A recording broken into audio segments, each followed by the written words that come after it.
All right, so this is the biggest part that I think most psychiatrists overlook. So back in the days, psychiatrists used to have no medicines. All they did was analyze. They go to asylums, they look at people, they try to understand what is the core reasoning of why they act a certain way.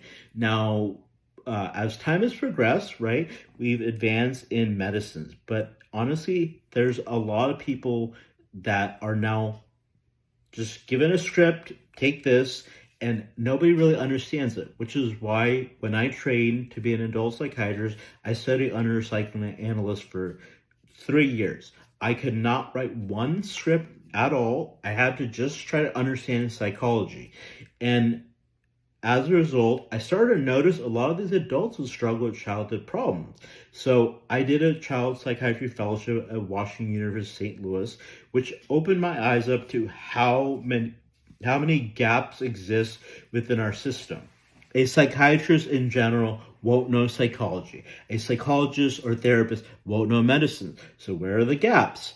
There's two of them, if not more. So I myself know both because I think it's very important to know your limitations on medicines and therapy. The two are the best because there's a chemical imbalance, which I can correct, but how do I fix the way you think about yourself? Or how do I fix your self-esteem? What pill do I give you? I can't, but I can identify why you develop certain self-esteem or certain traits or why you feel a certain way about your friends. These are all non-intrinsic qualities that don't exist within a pill. Yes, the pill can improve that, but many people struggle with psychology because it really comes down to the fundamentals of their parenting.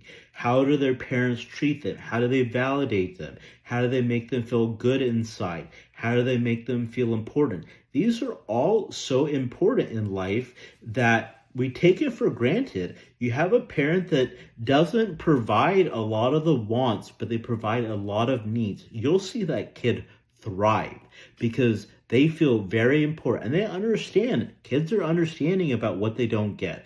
Maybe into today's society, parents give them a lot of things they don't need, but I, as a kid, would enjoy whatever I got. What choice do I have? I didn't have any money.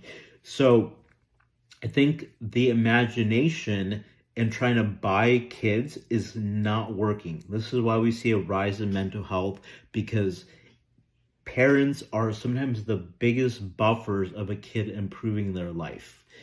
Well, I hope you enjoy the first sessions of the question answers. There's more to come, and I hope you enjoy it. And if there's any input you have on what topics you'd like to know, I'd more than be willing to address those, because I think it's always good to have input from visitors or patients or fans.